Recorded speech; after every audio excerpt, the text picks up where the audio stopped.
So I decided, so I decided that I need to talk again as I walk, um, and be heard, whether it be in a serious moment or, comic relief or, you know, something that someone can relate. It's been a while, and I'm not doing it as a Facebook Live or anything because I will plan to put this on my other platforms because why not? I don't care anymore. And as of January 2026, there was a moment where I crossed the line and there was no F's to give anymore about people, situations. Because obviously, once you hit 40, people really showing off their asses. Um, AKA, their true colors come out, and you make a stance on what you want to be part of and what you don't want to be part of. And it's so easy now to walk away from people because none of them pay my bills. And it comes down to that. There's a lack of dependency on humanity because they ain't paying my bills. And the problem is that a lot of people get tied up in relationships and in situations because of finances. And I think I walked out of a lot of my relationships. I know the first time I got married, it was tied up to a financial situation, and I said kick rocks. Second marriage, it was more emotional and financial. I had to kick that rocks.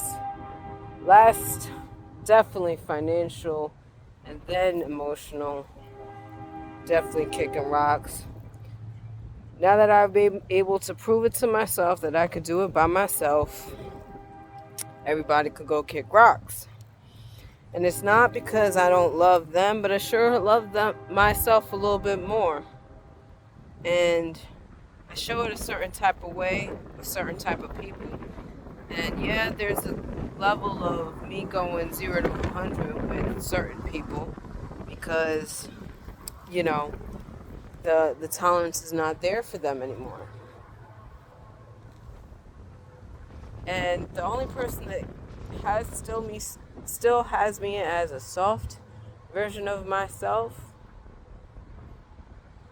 I swear it's divine intervention that got me tested and failing every single time. Because all the flags are there. Every social media reel, tidbit, and thing is explained through their actions. And I'm like, dang. Should I be reading into it? Should I not be reading into it? Should I just be focused on being delusional?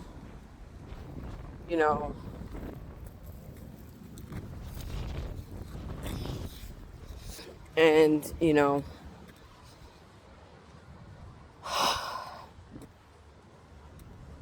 and make fairy tale stories in my head? Or accept the reality of my interpretation was wrong? That I was too hopeful in situations that no one deserved to be part of? That my time and space, my accessibility given to those who are not even to par to the caliber of woman that I am. I'm not saying I'm all that, but to each their own.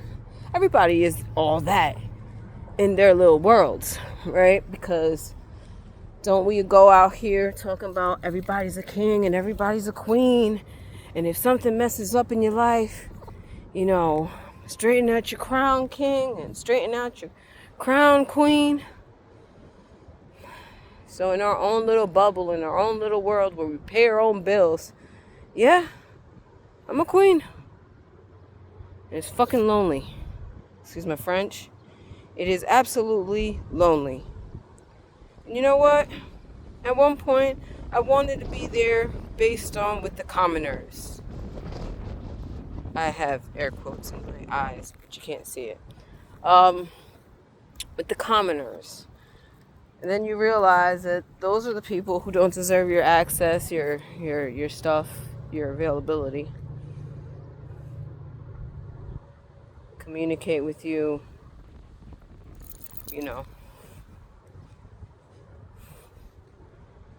on their time.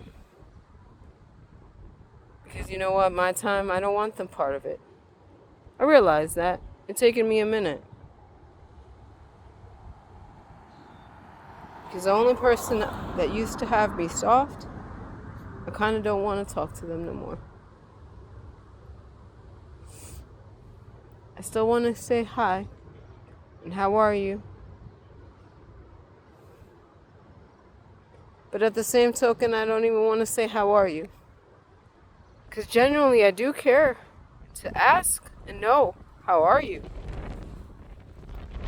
But at the same time, where does that lead you? You're still showing up for somebody. You're going 100 miles an hour on a 2-lane street while the other one's still stuck at the red light.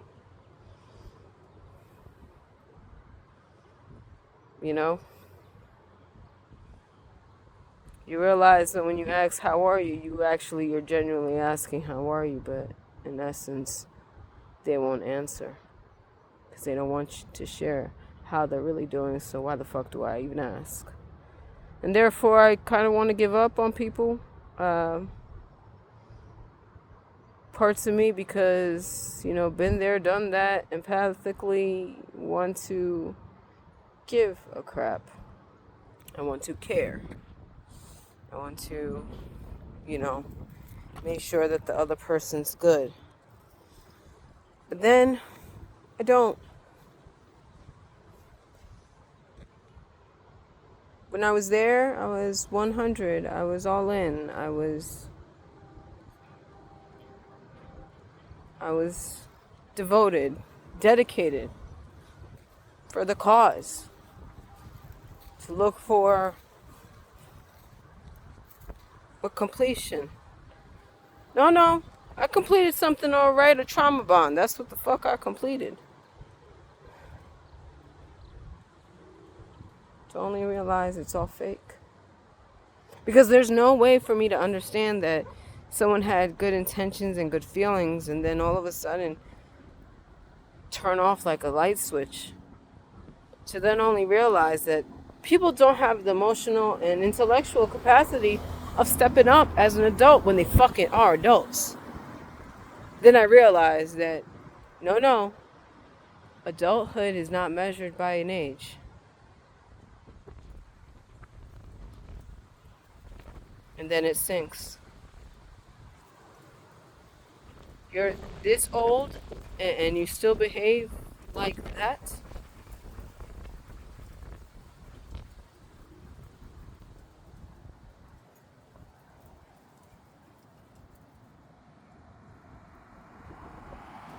During my Jezebel era, it was an embodiment of masculinity where I hid my emotions. I was guarded and had this no F's given attitude, and I would do and undo what I wanted to because at that moment I was faking it till I made it, and no matter how much hurt it provoked, I kept myself safe. Using sex as a weapon and empowerment. Sex as a weapon, a way of empowerment.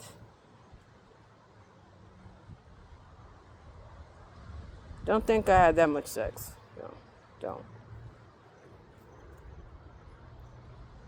But it did give me the power to choose.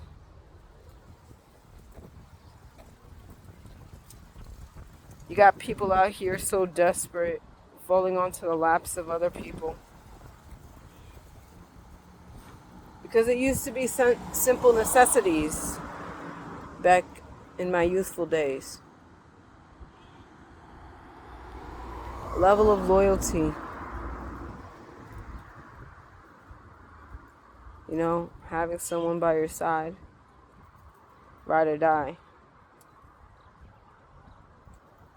Can't even ride or die no more. You know? You just have to just die. Literally. When it comes to other people. Just kill yourself off because, no offense, fighting on a war that the commander-in-chief of that war is not even partaking in has you kind of messed up.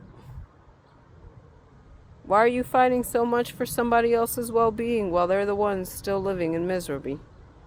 If they can't do for themselves, what the hell do you think they're going to do for you? They're going to let you exhaust yourself, drain yourself.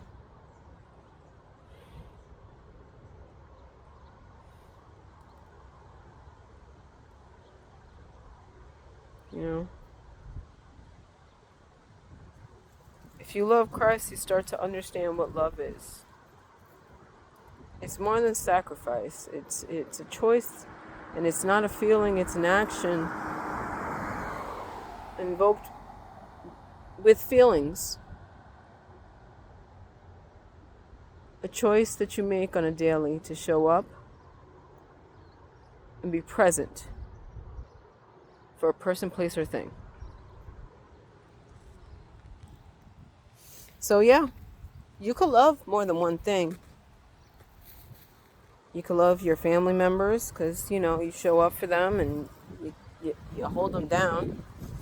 You know, parents hold their kids down. Spouses hold their kids down. People who stay for a job for more than a certain amount of years, there's a love there. It's a love there. Because you can quit and get a new job. But you show up every single day. And you're committed to the purpose and the mission of doing a good job on a daily. It's a choice and a sacrifice. And we could say it's about the bills. We could say it's about the bills. Being homeless is a strong motivation. Like, you know, not wanting to be homeless is a strong motivation for you to want to go to work. But at the same time, how long can you fake it till you make it at a job that you don't like? So if you have a job you don't like and you've been there for a certain amount of years, it's some type of Stockholm syndrome, like some type of mental abuse that you put yourself through, but you actually technically love it. There has to be something there that you love, that you hold on to.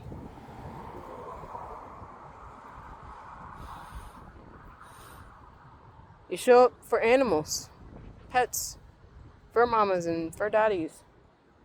Love their dogs. Go above and beyond for their dogs. People love stationary things like a home. Because every day, instead of like renewing a lease every 1 or 2 years, you commit to a 30-year thing. And you're like, wow.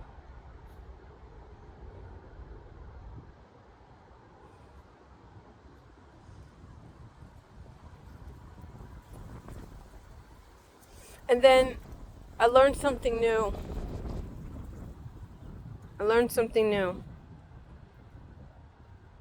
Cheating is more simple than we think. We have been programmed by society to understand cheating is only amongst people. If love is the choice of showing up and being present and making the same choice on a daily, what is cheating? Cheating is the opposite of love. It's the moment, and I'm not talking about hate, but it's the action opposite of committing every single day to the same person. Cheating is the moment that you realize you don't want to be there. It doesn't necessarily need to be the person or cheating with another person. The moment you realize that you don't want to be in the situation that you're in, you're cheating. You're cheating yourself of the love and the happiness that you could have, but by committing to this choice, you're giving yourself the short of the end of the stick. You're not loving yourself. You're cheating on yourself. You don't have to cheat on the other person, but for the simple fact that you don't want to be there, you are cheating on the other person. Just like you're cheating on yourself, because now you're giving this facade, a fake storyline, to someone else. Just like you give yourself a fake storyline.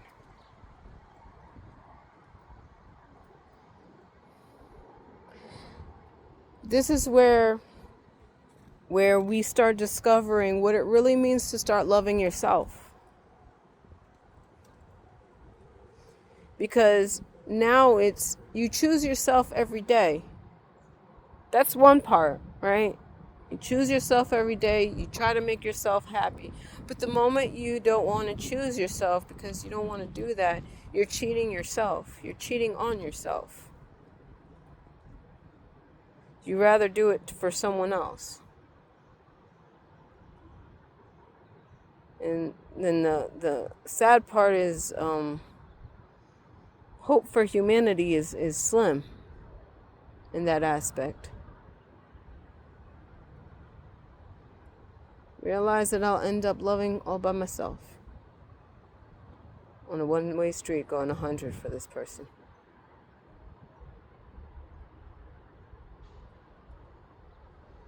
So love is complicated, yes, but cheating is simple.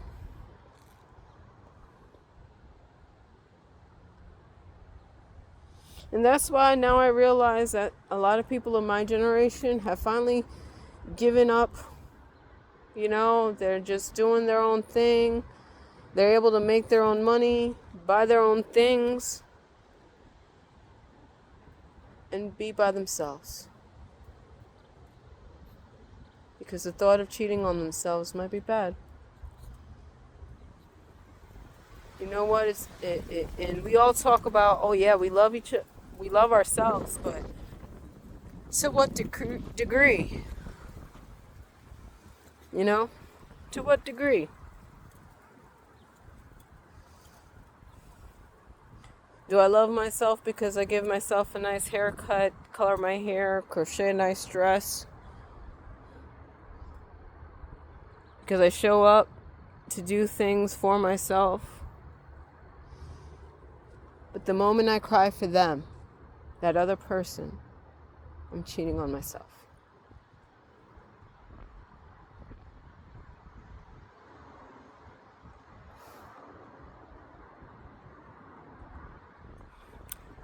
My generation is all messed up.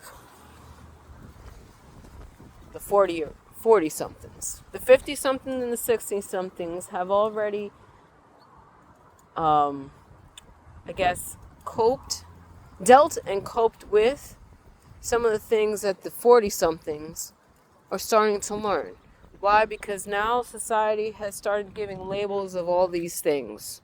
You know, neurodivergence. It used to be just, either intellectual disabilities or autism. Now it's, neurodivergence, things that they can't define based on not just PTSD, CPTSD, and then it trickles into branches of everything in your mother. Just basically neuroscience. Takes anything that you think that you thought was normal. Actually, no, it's not. It's not normal. It's not normal the way you think. Because you had to evolve at a certain age at a faster rate, and then your age is not your age.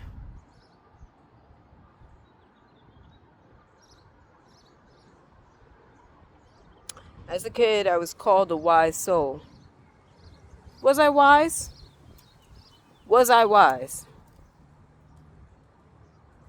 No. I was a product of my traumatic lifestyle as a child, therefore putting me on extreme survivor mode. And as a survivor, you escalate and expedite skill sets to make your survival okay, manageable.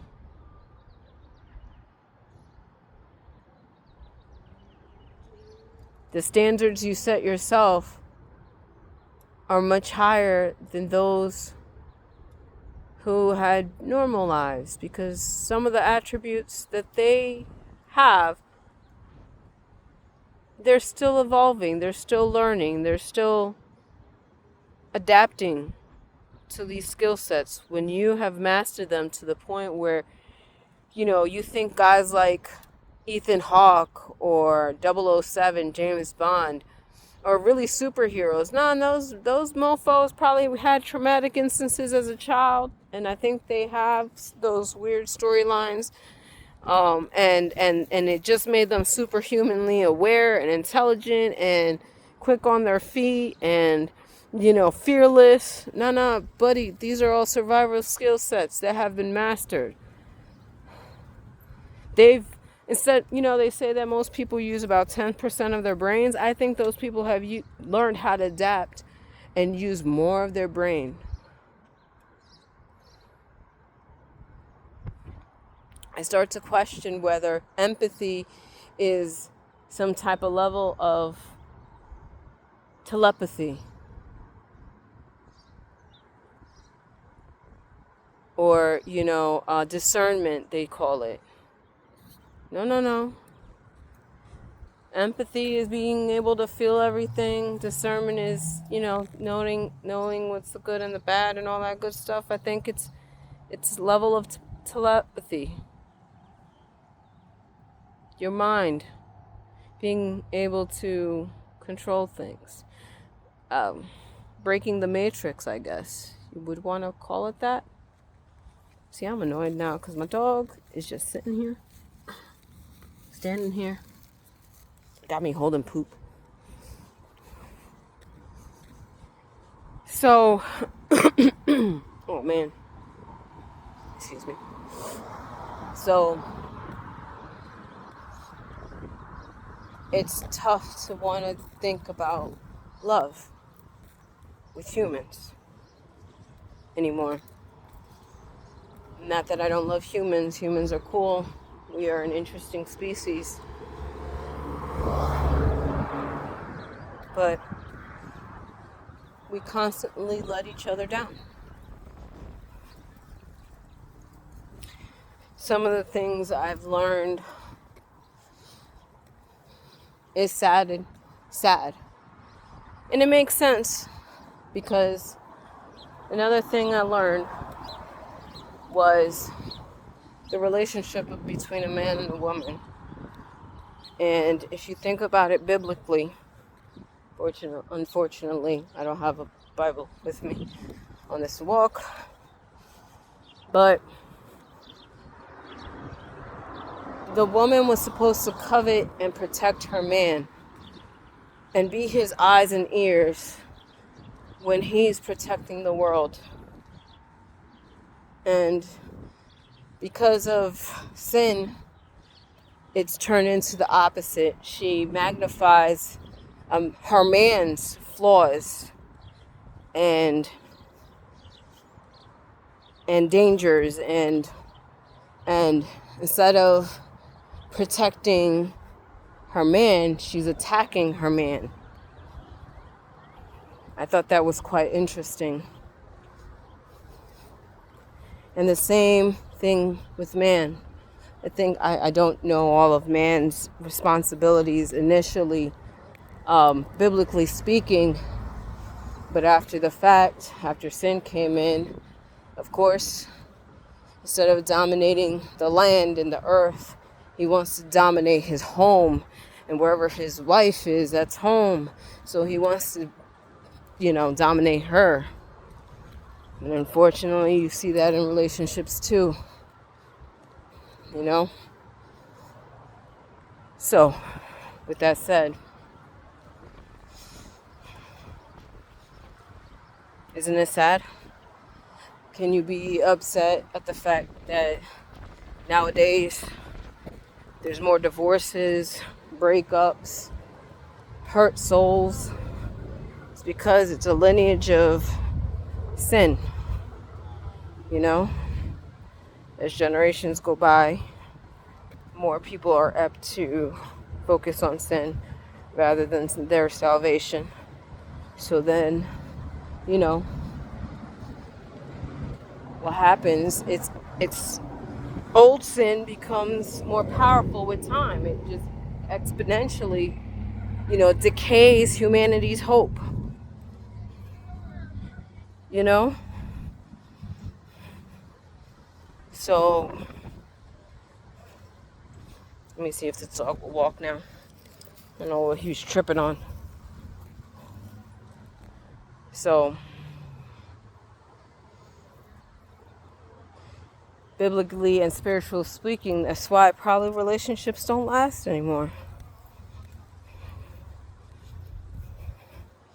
With that seed of sin in our hearts and our souls, and the lack of understanding of what love is, deteriorates everything.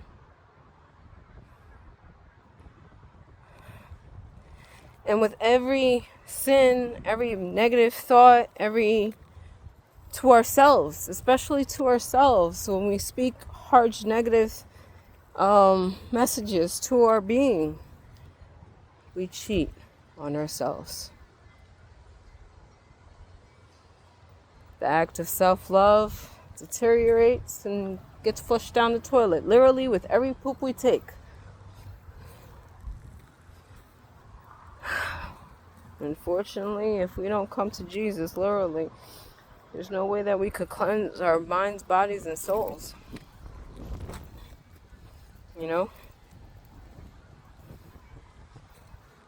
Because as you learn about the Bible and you learn about the power of God and what Jesus did, he showed up every day for us.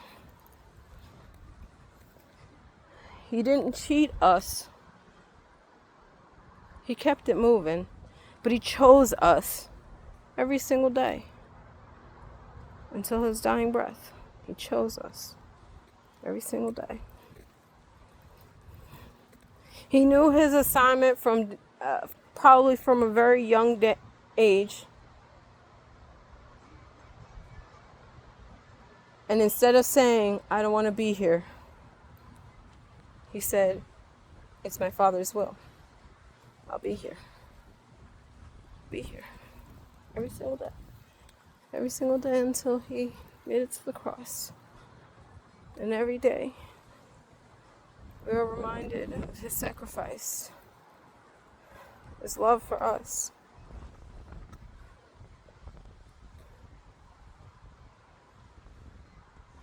Now people might question, oh, well, with all the stuff that you said, God didn't love himself. Yes, he did. He showed us an example. He was a walking, talking, living example of what love is. Of course, the Bible is written by man or by the Holy Spirit intrigued man to write things. And maybe there's more stories that we don't know about because we weren't there, right? But the thing is that he chose to be himself too every single day. Because he could have said, I don't want to be God. I don't want to be God's son. I don't want to be the Holy Spirit. I don't want to do none of this. But he chose to love himself by making the choice of being who he was. And he loved us by sacrificing himself. So, oh, he's a ladies' man. Come on, Pookie. So, with that said, I don't want to say too much because I think I have to set up everything a certain type of way because I was loving so much on someone else, I should send my messages out because I love me.